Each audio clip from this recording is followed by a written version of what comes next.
Nesse momento, enquanto nós estamos aqui reunidos, nós os que sobramos na cidade de Niterói, da igreja Betânia, há também milhares de igrejas, de outras igrejas, nesse mesmo horário, que espalhadas por esse nosso imenso país, estão também realizando seus cultos das mais variadas formas, alguns usando as mais estranhas práticas.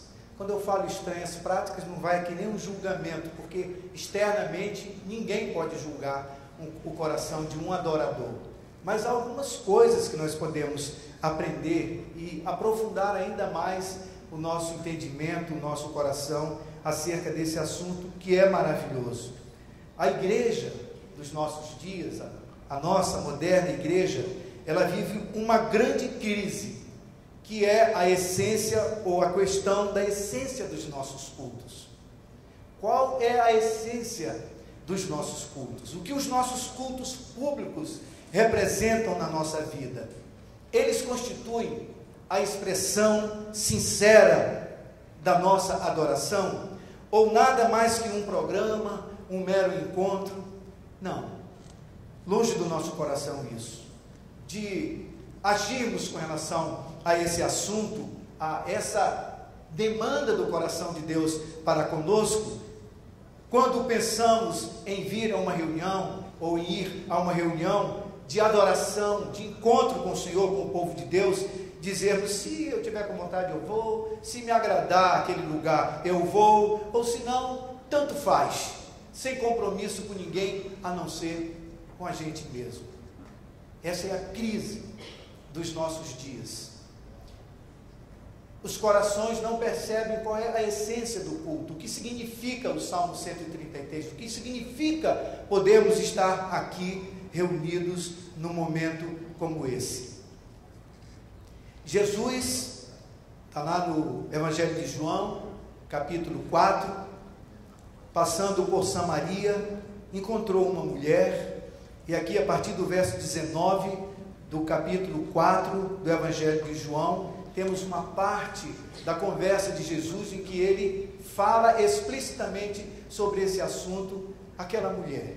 E o Espírito de Deus registrou, através de João, o seu discípulo, o evangelista, para que nós ficássemos sabendo um pouco sobre isso, ou fôssemos despertados a cada vez mais induzirmos o nosso coração, treinarmos o nosso coração para a adoração. Vejam como se desenvolveu esse diálogo. Senhor, disse-lhe a mulher, verso 19, vejo que tu és profeta. Nossos pais adoravam neste monte. Vós, entretanto, dizeis que em Jerusalém é o lugar onde se deve adorar. Então aqui o diálogo entre uma samaritana e um judeu, Jesus judeu. Então quando ela diz, nossos pais adoravam neste monte, ela estava se referindo aos seus antepassados, que não eram os judeus, ou da mesma estirpe de Jesus. Vós, porém, judeus, entretanto, dizeis que em Jerusalém, no Monte Sião, é o lugar onde se deve adorar. O monte que ela se referia era o Monte Gerizim, perto da cidade de Sicar, ou Siquém. Disse-lhe Jesus, mulher, podes crer-me que a hora vem, quando nem neste monte, nem em Jerusalém adorareis o Pai. Vós adorais o que não conheceis, nós adoramos o que conhecemos, porque a salvação vem dos judeus. Mas vem a hora, e já chegou, em que os verdadeiros adoradores adorarão o Pai em espírito e em verdade, porque são estes que o Pai procura para seus adoradores. Deus é espírito, e importa que os seus adoradores o adorem em espírito e em verdade. Eu sei, respondeu a mulher, que há de vir o Messias chamado. Quando ele vier, nos anunciará todas as coisas. Disse-lhe Jesus, eu sou, eu que falo contigo. Como nós podemos ver, irmãos, a questão, o debate não é novo. Lá atrás já havia dúvida, já havia uma certa discriminação de parte a parte sobre a forma de culto, sobre o lugar onde o culto era ofertado, onde era desenvolvido, mas Jesus dá aqui alguns pontos, alguns sentidos muito especiais para o nosso entendimento a respeito da adoração. A forma como ele falou com aquela mulher deve despertar dentro de nós um desejo imenso, insustentável, de querermos aprender sobre isso, porque essa é a nossa função como seres criados, adorar a Deus. Quando o mandamento foi entregue que devemos amar a Deus acima de todas as coisas, sobre todas as coisas, com todo o nosso entendimento, com todo o nosso coração, com toda a força do nosso ser, o mandamento estava se referindo a aquilo para o que Deus nos criou. A nossa essencial função. Deus nos criou para nos colocar no meio de seres criados por Ele, para o adorar, para o louvar. E nós, destreinados e desafinados, recebemos a bênção, a oportunidade de fazer parte desse coro eterno celestial. Jesus disse: esses são aqueles a quem o Pai procura para seus adoradores. Essa frase desperta no meu coração um interesse muito grande. Deus está procurando adoradores. Será que é porque Ele precisa?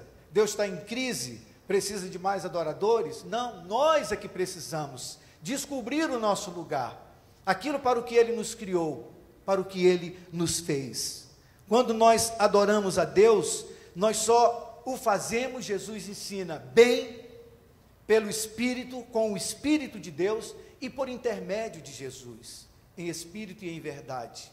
O Espírito Santo que em nós habita, naquele ou através daquele que é a verdade, o Senhor Jesus. Eu estou muito interessado por esse aviso. Há uma qualificação específica que Deus procura para seus adoradores. Gente que qualifique. Essa é uma revelação que nos enche o coração de admiração e de júbilo. Eu não posso imaginar que haja um privilégio maior que nos é oferecido do que podermos comparecer em qualquer momento, em qualquer lugar. Jesus disse que não há mais um ponto central onde nós procuremos ao Senhor para o adorar. Antigamente, os judeus pensavam que era o templo lá em Jerusalém. Os samaritanos acreditavam, numa disputa sem fim com os judeus, que era no Monte Gerizim, uma réplica que eles fizeram do templo, e com sacerdotes e todos os aparatos de um culto para competir. Como hoje, normalmente, a gente vê acontecer no meio do povo de Deus. Mas o ponto que Jesus Cristo quis enfatizar não era esse, de que haveria um lugar especial. O que ele queria era ela estava esperando, o mundo estava esperando que chegasse para explicar sobre isso, havia chegado. Vai chegar a hora, e já chegou, é agora, em que os adoradores de Deus só o poderão ou deverão adorá-lo em espírito e em verdade, porque Deus é espírito, e importa que os seus adoradores o adorem em espírito e em verdade. Jesus disse que chegou o momento, foi inaugurada a nova era, em que não mais se precisava de um deslocamento ou escolher um lugar específico, senão não estaria com o sentimento, a sensação de verdadeiramente estar adorando ao Senhor. Nós chegamos aqui, irmãos queridos, trazendo a nossa experiência individual ou a experiência coletiva, com um desejo de proximidade íntima com o nosso Senhor. Mesmo sem a nossa consciência estar plenamente aguçada de que é isso que nós devemos buscar, cada um de nós traz em seu coração esse desejo, e ao mesmo tempo vem com essa bagagem dentro do seu coração, dos seus pensamentos, da sua mente, aquilo que é, na verdade, a sua vida. Todos trazemos alguma bagagem quando comparecemos perante o Senhor. Nós podemos perceber, podemos não perceber, mas nós chegamos aqui diante do Senhor com os nossos fardos cheios de coisas, de experiência da nossa vida. Alguns estão prontos para lançá-los sobre o Senhor, lançá-los de sobre si, largá-los diante do Senhor. Outros com muita dificuldade de largá-los. Alguns porque nem percebem o peso sobre os seus ombros. Outros não se dão conta disso, apesar de estarem cansados e sobrecarregados. Hoje, quando nós damos sequência a esse tema, irmãos queridos, a igreja dos nossos sonhos, nós podemos pensar, desejar, buscar do Senhor um pouco mais sobre esse entendimento, como deve ser a igreja dos nossos sonhos na adoração ao Senhor. Paulo, na primeira carta aos Coríntios, disse: ainda que eu fale a língua dos homens e dos anjos, capítulo 13, se não tiver amor, serei como o bronze que soa ou como o símbolo que retine. Ainda que eu tenha o dom de profetizar e conheça todos os mistérios e toda a ciência, ainda que eu tenha tamanha fé a ponto de transportar montes, se não tiver amor, nada serei. E ainda que eu distribua todos os meus bens entre os pobres, e ainda que entregue o meu próprio corpo para ser queimado, se não tiver amor, nada disso me aproveitará. Esta passagem, ela não está tratando nominalmente de adoração, mas Paulo nos deixa ver que há algo mais importante do que tudo o que deve envolver e permear o que somos e o que fazemos. Às vezes nós pensamos que só fazer é o bastante. Poderia ser o equívoco de nós, músicos, acharmos que a adoração na igreja só será bela, profunda e aceitável se nós tocarmos muito bem os nossos instrumentos e soubermos combinar muito bem as nossas vozes. Não. Senão, haveria aqui diferença entre pessoas e pessoas. Vai que você não consegue cantar nenhuma das músicas que aqui são projetadas, mesmo com a insistência do ministro que dirige o louvor. Então você não teria uma adoração plena, completa em Cristo Jesus para oferecer a Deus? O texto diz que há algo muito mais profundo que nos envolve. Isto é adoração. Esse texto de Coríntios 13 é adoração. Adoração é uma forma de relacionamento com Deus, de quem nos tornamos filhos, com quem nós queremos nos relacionar e compartilhá-lo. Quando saímos da sua presença, o nosso desejo é que exale de nossa vida a mesma luz que brilha sobre nós, do rosto que brilha sobre nós, perante quem nós estivemos e estamos e andamos e queremos viver. O verdadeiro adorador, ele procura conduzir-se diante de Deus e dos seus semelhantes da forma mais correta e graciosa possível. Mas há algo para além de simplesmente fazer. Fazer. Ainda que eu fale a língua dos anjos, dos homens, se não tiver amor, não funciona. Ainda que eu tenha o dom de profetizar e conheça todos os mistérios e toda a ciência, ainda que eu tenha tamanha fé a ponto de transportar montes, se não tiver amor, nada funciona. Se eu distribuir todos os meus bens aos pobres, ainda que entregue o meu próprio corpo para ser queimado, todo mundo ficará admirado. Meu nome será escrito, será erguido um busto em vários lugares, o mundo inteiro falará do meu gesto de altruísmo. Mas o texto diz: se não tiver amor, nada disso me aproveitará. Veja, irmãos queridos, aqui eu posso formular uma pergunta muito importante. Qual é a missão das missões? A missão sobre todas as missões. A missão de todas as missões é aquela que Deus nos deu de conduzir homens à sua presença, para que esses homens sejam seus adoradores. Conduzir homens à presença do único Deus verdadeiro, para adorarem de todo o coração, com todo o seu ser, ao único Deus, ao Deus verdadeiro. Portanto, Adorar é exatamente cumprir aquilo que Jesus Cristo nos disse quando ele encerrou o seu ministério como homem entre nós, dizendo o que nós deveríamos fazer. Adorar é celebrar a multiforme sabedoria de Deus revelada no Evangelho de Cristo Jesus. A adoração é viver o Evangelho em toda a sua plenitude.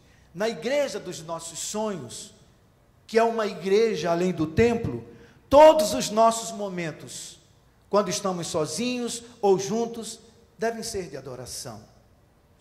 Por quê, meus irmãos queridos?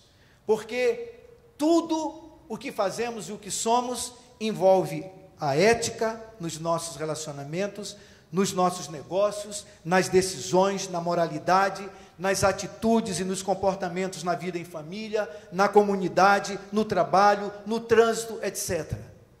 Quando nós saímos de casa para vir à igreja, a nossa adoração, o nosso ensaio foi lá no quarto secreto, foi lá no escritório, foi no trânsito quando nós viemos para cá. Vocês podem imaginar que tipo de adoração nós podemos oferecer ao Senhor aqui do nosso coração, quando nós saímos e brigamos no trânsito, brigamos quando entramos aqui, passamos a semana brigado, desrespeitamos todos os direitos de um bom relacionamento com aqueles que nos querem, com aqueles que estão próximos de nós, então nós entramos aqui, nós não temos adoração para oferecer ao Senhor, porque a adoração envolve a ética dos nossos relacionamentos, em qualquer lugar onde nós estivermos, não é só aqui, é em qualquer lugar. Quando nós entramos aqui, nós trazemos nossas vidas, trazemos a vida toda, trazemos a semana inteira, trazemos os nossos anos todos.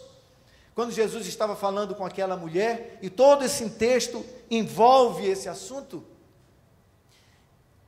ela perguntou uma coisa e disse: vai chamar o teu marido.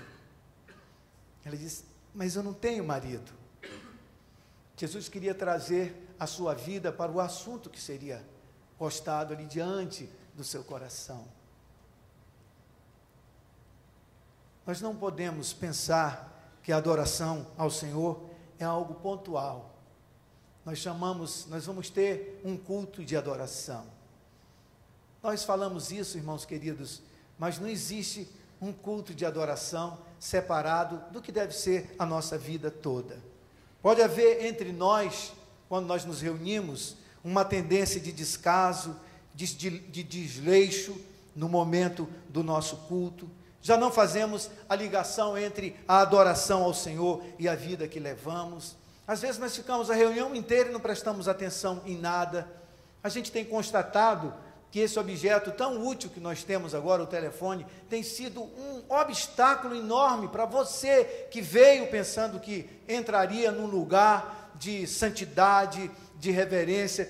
Você não consegue se desligar do seu telefone. Pode ser que agora mesmo você esteja guardando o seu telefone, que você estava com ele distraído. Nós temos a tendência e temos praticado muito isso, descaso, desleixo no momento de culto, no momento que nós queremos nos separar de modo especial. Daí nós deixamos, nessas horas, de trazer aqueles fatos, feitos e omissões, pecados, conflitos e fraquezas. Vai, chama o teu marido, traz o teu marido também, traz a tua esposa também, traz os teus filhos também, traz o teu trabalho também, traz a tua vida toda à presença do Senhor. Adoração é isso. Sem esse entendimento, o nosso culto pode se tornar menos intenso, menos necessitado de Deus, porque já não sentimos necessitar tanto dele. Já não imploramos perdão, força, ajuda, misericórdia. Já não agradecemos tanto, pois já não nos lembramos de livramentos, são nas pequenas coisas que envolvem a nossa vida. Nossos propósitos se tornaram irrelevantes. Nós não temos tanto a melhorar, a buscar, a vencer. Adorador distraído, seja por problemas, seja por falta de problemas, adorador que não tem adorado. Meus irmãos queridos, não podemos oferecer a Deus qualquer oferta. A oferta agradável Paulo nos diz em Romanos capítulo 12, verso 1 e 2, é a adoração daquele que quer saber sua vontade, que quer conformar-se a ela. Daquele que descobriu que não há nada mais precioso para se viver do que esse estado da alma, da vida, do coração, de adorar a Deus com a sua vida em todos os lugares, em todos os momentos. Lembremos sempre isto, queridos irmãos, Deus nos vê com verdade e amor. Deus não vê aparências, Deus não se impressiona com coreografias nossas, Deus não se impressiona com o nosso gestual, quando nós estamos aqui expressando nessa forma de adorar a Deus através dos nossos louvores, dos nossos abraços, da nossa comunhão. Deus não vê como nós vemos, Deus não pode ser iludido, nós não podemos enganá-lo, nós não podemos ser dissimulados diante de Deus com o nosso culto superficial e apressado, com o nosso desleixo e descuido e descaso. Por outro lado, irmãos queridos, Deus nos ama e quer nos ajudar. Por isso que nós estamos falando sobre isso, para que nós cresçamos nesse mistério, para que nós cresçamos em tudo isso, porque Deus deseja o nosso bem.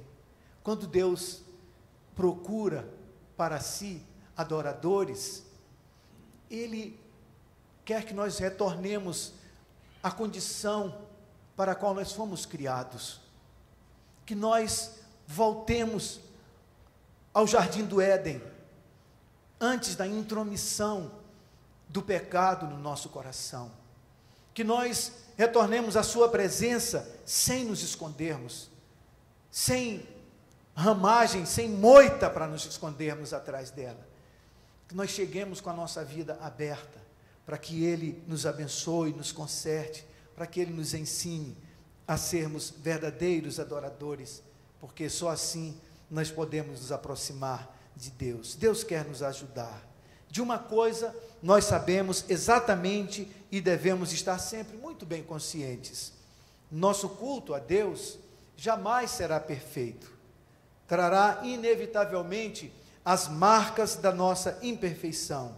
Apesar de tudo, apesar disto, da nossa imperfeição, da nossa fraqueza, da nossa carência, da nossa falta de criatividade, dos nossos desenhos como de criança, das nossas músicas como de crianças, tão mal compostas, tão mal feitas, tão mal cantadas, tão mal apresentadas, apesar de tudo, a adoração íntegra, Jesus disse que é possível através dele, é uma experiência a ser cultivada em cada coração, sob pena de nos apresentarmos diante do Senhor com mãos sujas, como nos exorta Isaías, no capítulo 1, do verso 10 ao verso 17.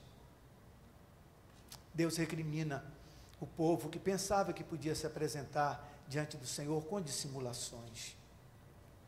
Ou como Jesus falou a respeito de alguns, que disse: vocês me louvam com a boca, mas me desonram com as suas vidas, em seus corações.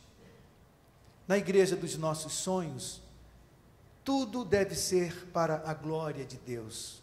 O foco do louvor deve ser Jesus Cristo, ou seja, a glória do Cordeiro Santo e a sua obra.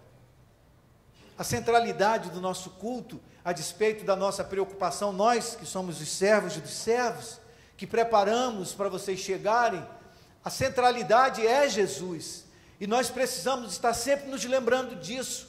Nós músicos, adoradores, com os instrumentos que conduzem a igreja ao louvor, precisamos dizer a nós mesmos: cuidado com o que estamos fazendo, para não nos esquecermos que a centralidade do culto não é essa música, não é quem vai entrar aqui, mas é aquele que já está aqui nos aguardando. Nós nos preocupamos com muitas coisas para um bom serviço, para estarmos juntos. A nossa preocupação é a do que tem a toalha cingida e uma bacia com água. Trazer conforto, alívio, conduzir os irmãos queridos, como o salmista convida no Salmo 100 a entrarmos por suas portas com ações de graças, nos seus átrios com hinos de louvor. Era um convite de um ministro de louvor que compôs uma canção, ajudando o povo a entrar à presença de Deus. Mas a centralidade do culto é a pessoa de Jesus. Não é a linguagem que nós falamos, não é se nós falamos a linguagem atual do povo, precisamos falá-la, mas precisamos vir com os nossos corações cheios de temor, de gratidão, por podermos fazer o que fazemos, por podermos abrir portas em nome de Jesus para aqueles que aqui chegam entrarem à sua presença e contemplarem a face do Cordeiro Santo, através do que aqui se faz. A centralidade do nosso culto é Jesus, é o Cordeiro Santo, é Ele o nosso Deus amado, o nosso bendito Salvador e Senhor. Na igreja dos nossos sonhos, o louvor contribui verdadeiramente para elevar os pensamentos a Deus. Tudo que nós cantamos tem sentido.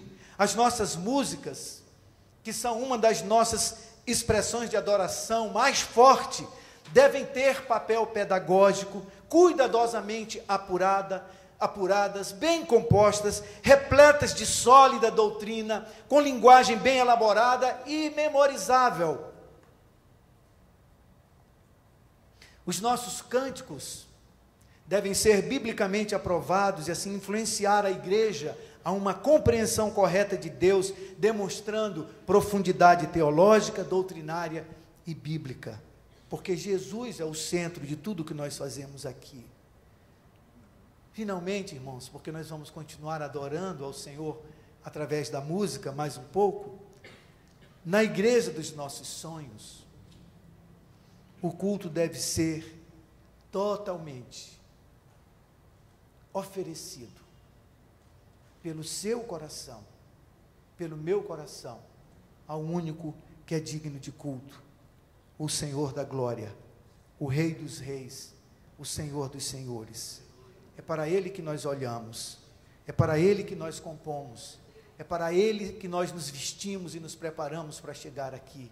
É para Ele, nós nos encontramos e temos prazer de estar juntos, mas é para Ele, pensando nele, no que Ele vai fazer, na bênção que Ele vai derramar sobre o seu povo, naquilo que nós podemos lhe oferecer, com a nossa voz, com o nosso coração, com a nossa vida. Tudo é para Ele e por meio dEle, e o que nós cantamos deve acompanhar vidas dedicadas ao Senhor, sem apelar unicamente para as emoções humanas. A emoção no que nós fazemos, mas longe de nós pensar que o verdadeiro louvor, que a verdadeira adoração é emoção, é coreografia ou lágrimas. Nós não podemos dissimular. Precisamos estar inteiros, com a nossa vida toda diante do Senhor e derramar diante dele a nossa alma, uma entrega total. Aleluia. Ele é digno, santo, santo, santo e digno é o Senhor. Queria pedir, irmãos, que vocês ficassem de pé. E hoje não é para falar muito, é para nós falarmos com o Senhor, ao Senhor, com a nossa alma, com o nosso coração. Vamos louvar a Deus, deixar que a nossa alma saia pela nossa boca, suba com a nossa voz à presença do Senhor, que nós estejamos inteiramente entregues à ação do Espírito de Deus, para que Ele nos conduza a entregar ao Senhor, a realizar diante do Senhor, aquilo que somente por meio dEle, cheios da sua unção, por meio de Jesus Cristo, o Senhor, nós podemos fazer. O Senhor é digno de toda a honra, de toda a glória e de todo louvor.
Senhor poderoso Deus.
Ele está aqui,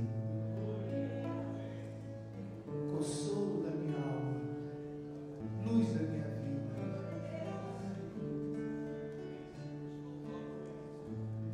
Ele está aqui,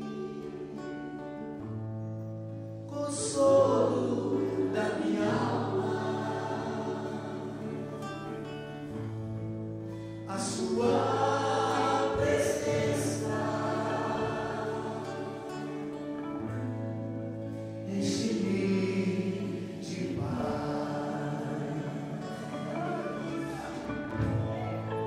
Ele está aqui,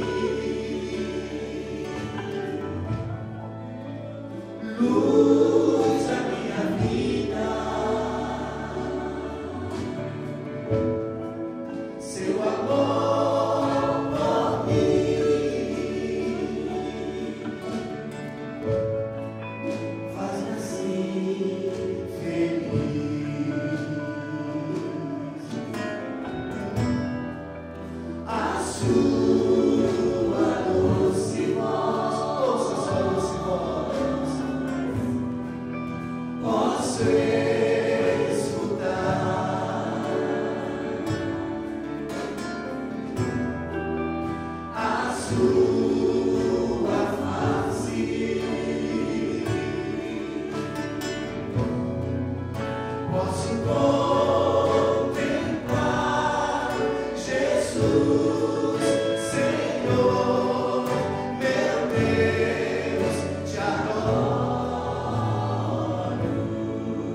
És maravilhoso, Senhor.